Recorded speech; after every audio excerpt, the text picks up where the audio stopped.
Hello, welcome to our conversation time.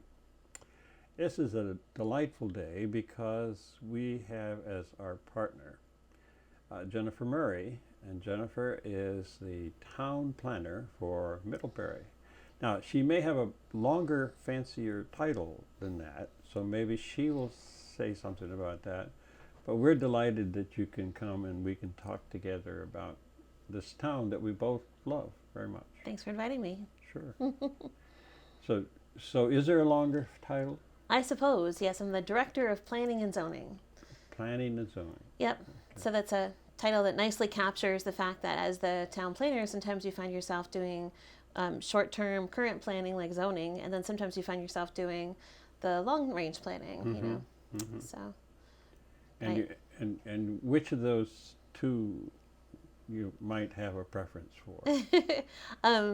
I don't know, the short-term stuff, the zoning and working with the development review board, that's pretty exciting because you get to review applications and have a direct impact on things happening almost immediately.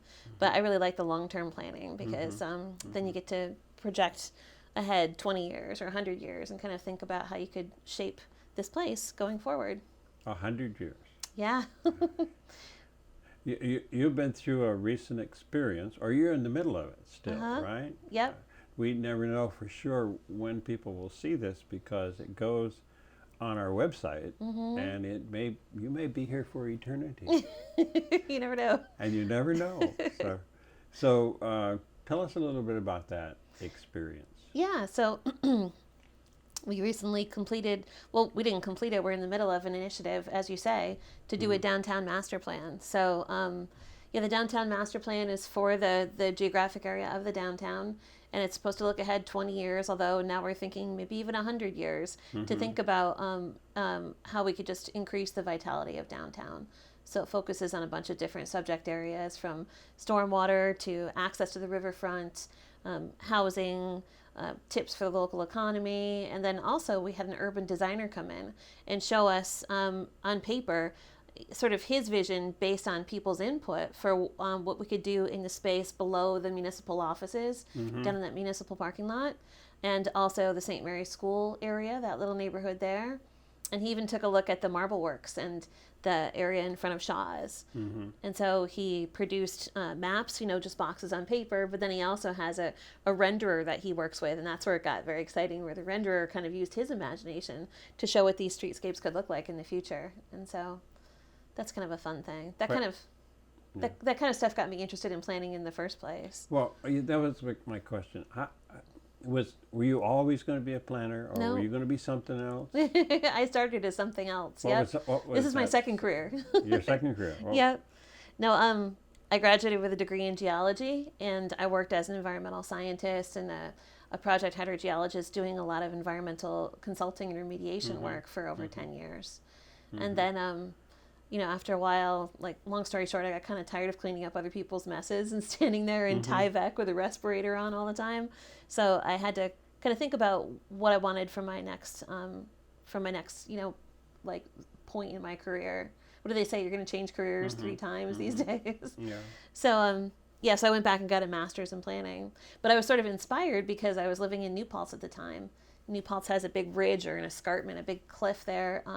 There's a lot of rock climbers that climb on the cliff, and it was just exciting living in New Paltz because everyone had a really strong sense of place and a really strong sense of, they had a strong sense of stewardship, I guess, for their environment because they could see this ridge in the distance and they just sort of loved where they lived. And I thought, isn't that nicer than cleaning up people's messes, old messes? Isn't that nice to kind of get ahead of it and just try to create a sense of place for people so that people want to be their own responsible stewards for their environment. We had a planner come to town, and he showed a whole rendering of how the valley that we knew and loved would be built out under the current zoning, and he was proposing that we change the zoning to allow less density through that area and protect some scenic view sheds and things like that. And I got pretty excited to see somebody, kind of think long term. And then I realized, so planning is a profession, and zoning is that tool that profession uses to shape our built environment or protect our natural environment. And that was pretty exciting to me. Good. Yeah. You've been doing it how long? I guess, I got my degree in 2010, so I've been at it here for like 9 years. I was working as a planner even before my degree. So yeah, I guess 12 years or so. Yeah. Yeah. You're supposed to tell me I don't look that old. Yes, I did. You were reading my mind, so we didn't need to do that. You know. So it's fun work for you. Definitely. Do the you find people also in the community think of it as fun work, or do you find some people who are resistant to the whole idea of planning something and making it different than what it is right now? Right? Yep. Can you tell us a little bit about that? Well, I worked in Chittenden County before I worked here. So in Chittenden County, people were very pro-planning because they're worried about all the growth that's happening there. And they want to make sure that their important views and things are preserved and that sprawl of the Burlington area doesn't overtake some of the surrounding towns. I worked in Jericho for a while. And then I got this position as the planner in Middlebury, and I thought, well, gee, how are people going to respond in a more rural area? Will they be anti-planning? Will they be anti-zoning? And I haven't found that at all. I found that people here have just as strong a sense of place and just as strong a love of their community, and I think that they understand how planning and zoning can help them protect that and continue to grow the assets that they value now. So it's a good thing. It's been said that Addison County is one of the most collaborative counties in the state. Do you have any thoughts about that? I don't know, like collaborative in terms of all the different regional organizations? Regional, local, town and town, town and country. Yeah, I think so. I mean, that's the way in rural areas, right? We all need to learn to get along and work together, and we have limited assets in this area, so we have to try to work together. And you certainly see it in Middlebury and in downtown in particular. This master planning project was really interesting in terms of the amount of community engagement we got. So do people come and tell, when they get into the planning process, do they tell stories or do they look at facts? And do they have a preference for which one of those approaches they, some people, when I say facts, they, what are the statistics? What's the data? How do we know whether this is going to prove anything or prove what ought to be well for us? And or do they come with a kind of a vision of what this could be and look like, and how do we get it back to where it was? Yeah. So which do you experience when you're working with people and as they're thinking about their community? Yep. So it's important what you're saying about facts. And I'm really glad that we've done this downtown master plan because it involved like a housing study and an economist actually looking at those facts. And I think those will be really helpful for the committees, because I think like the opposite of facts and data is not necessarily storytelling. I think the opposite of that is basing things on speculation and opinion. And we see a lot of committees that get together and they have really strong feelings about making things happen, but they, after a while, it's just the same opinions and feelings circulating around, and they really need some data or maybe like, staff bringing like an experience from another town or something in to elevate that conversation to the next level. So that's a good thing. But I think there is a really important role for storytelling and planning, because I think it's generally very hard for people to be able to look ahead or envision like a new reality or kind of envision what a space could be. So I've been trying to use storytelling more often. So I'm listening to a lot of people's stories, and I'm a big sponge. Like I feel like all I do is just cache data all the time. I'm always asking people questions and listening, and I'm storing all that data. And then the fun part of my job is being creative about combining all the stories and the information that I've heard in new ways to produce. And I just kind of produce like a line that connects point A to point B. I can kind of anticipate what people want. And so planners find themselves asking questions a lot. Like, so what I hear you saying is, and that's not to lead people's thinking, but to really tease out like what people's vision is. So much like this program is helping people find their stories and tell their stories, I guess planners do a similar thing, don't they? They do, don't they? Yeah. I mean, so your role is a listener.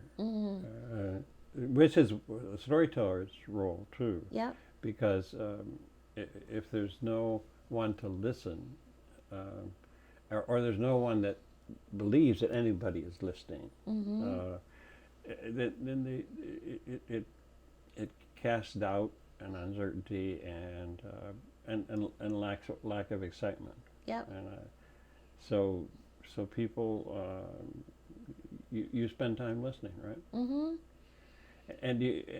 And you spend time with a particular group that you work with, or with all kinds of groups? Yeah, thanks for asking. So I've got a planning commission that I work with, and they're great. There are 7 volunteers, and they've all volunteered to be on the planning commission because they have that sort of skill for looking ahead. And they're not just concerned about building something or fixing something now. They're also looking ahead into the future and thinking about where should our growth be, or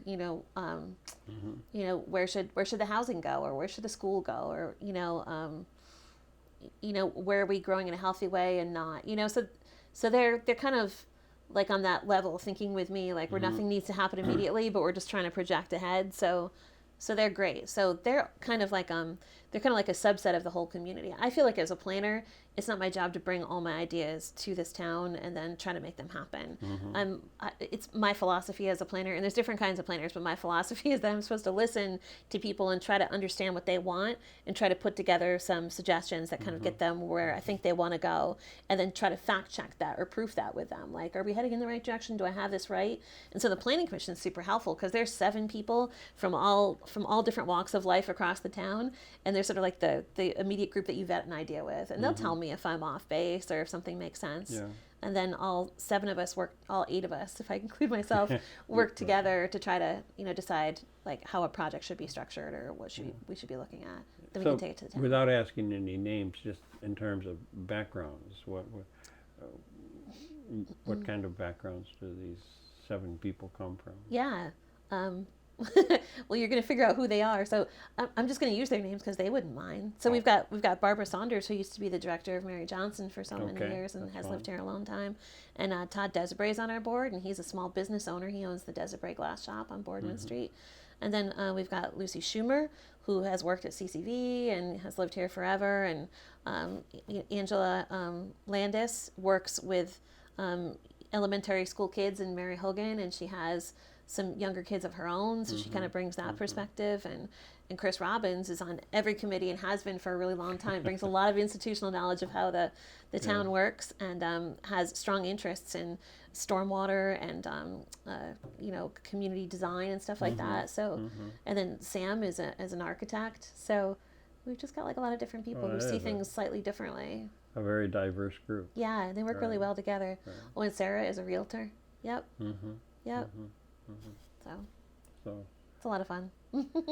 So when you, in this planning process, how long has it been going on? When did it get started? Yeah, so when I first got here in 2016, my first task was to help them update the comprehensive plan for Middlebury. And in the comprehensive plan, we realized that we needed to take a harder look at different areas of Middlebury, and not having a downtown master. Most big, sophisticated downtowns have a downtown master plan that guides their development, and we didn't have one. Or we had something similar, but it was from 2000, so that was a good 20 years ago now. So during that time, we started talking about it. And then it took me 3 years to get the grant funding. There was an unsuccessful application, and we couldn't apply another year. And so that kind of led to us finally getting the funding, and our kickoff was in September. So we had the kickoff in September. We had our Planapalooza event here in November. We'll have a draft report in the spring, and then we'll have it all wrapped up by next summer. Okay. Yeah. So then, once the plan is there, what happens to it? How do you implement that plan, and how do you get new vision to come along, or additional vision to come along? So this is an ongoing process, right? Right. I assume that's what you really, because you don't get something here and get it done and it's done. It's a living document. Yeah, that's right. Yeah. So how do you see the living document? Well, I hope the downtown master plan won't have to be updated right away, but we can always do updates over time as we get more information. And there's an entire implementation section in the plan. So the idea is that it won't sit on the shelf. We've hired a consultant who he did the downtown master plan for Burlington, and that master plan looked like a little magazine. It didn't look like any report or plan you've ever seen. It was just a magazine with different, almost like article type chapters and pictures, and it was really thin, and so it was really easy for people to use, and hopefully we can just hand it out to people when they come to town, like, and think about development applications and things like that, so the developers will have it and use it. I hope that our infrastructure committee uses it when they're planning out future infrastructure improvements. And then the implementation section will have a series of different projects that people can work on. And we don't just want the town to work on these. We'd like people in the community to work on these implementation items too. So we'll have them kind of well explained, and hopefully these are projects people can carry out. Can I push you back? Yeah, am I in the way? No. Push. I mean, back in age. Figuratively, gotcha. Figuratively. No, when you were a child. When you were a child, were you part of the planners, or were you one of the spontaneous people? Does that question make any sense? Yeah, I don't know. No, I was always a watcher and a listener. A watcher. And a listener. Yep. Okay. And I grew up in a rural town, like a dairy community, like Middlebury. That's where the tie is, I think, for me. So I grew up in a dairy community, and my parents went back 5 generations in the Mohawk Valley. This is Cobleskill near Cooperstown. And so it was similar to Middlebury in a lot of ways, but like much more in a state of economic decline. Right. So I grew up always hearing stories from my parents of, oh, that used to be a show place. It's so sad that farm has fallen apart. Oh, it's so sad. That used to be just a beautiful open field. Now there's a really ugly house there. And like always lamenting change. There's a lot of lamenting. Huh? Yeah, because it wasn't happening in a thoughtful way. We have really poor zoning in the area where I grew up. And so I was pretty excited when I figured out that zoning could kind of control that, or that a planner could try to forestall ugly things from happening and engender good things to happen. So that's probably where that all came from. Yeah. So, okay. Well, it makes sense. Yeah. An observer, right? Yeah. Yep. And a listener and a fixer. I want to fix things all the time. What did you try to fix when you were a kid? I don't know. Just trying to, like, that the dog has too many snarls and tangles, and just making like a whole day project out of like trying to like get the dog like perfectly coiffed. Like, I'm sort of a nurturer fixer, okay. A nurturer fixer. Yeah. And I have 2 much younger brothers. So I have that older sister way of wanting to listen to their feelings and make things right. Could you nurture and fix younger brothers? I was generally thinking they would be rather tough. They are pretty tough. But it's a good idea. Sometimes all you can do is just listen and nog them. Yeah. Did they become planners? Nope. We've all taken very different paths. My brother, 6 years younger than me, is a new car dealer. He sells new cars, and he's like the finance manager. And then my youngest brother, 11 years younger than me, works in the Adirondacks as a caretaker at a camp. So we've all gone in really different directions. But are they planners, like in the figurative sense? Yeah, I think all of us Murrays are trying to always figure out how to make things better. That goes back to parents too? Probably, yeah, probably. Grandparents? Could be. Yeah, it could be. Yeah. Those are things that sometimes we don't ask. Right. I think we were all taught to think beyond what's on the surface. Like, it's fine to see something, but we were always taught to think, why is it that way? Like we're very, what is that? There's probably a term for that. Like, we don't just take things at face value. We're always trying to deconstruct and figure out what made them that way and how to make it better. So, and that definitely came from my grandparents too. Yeah.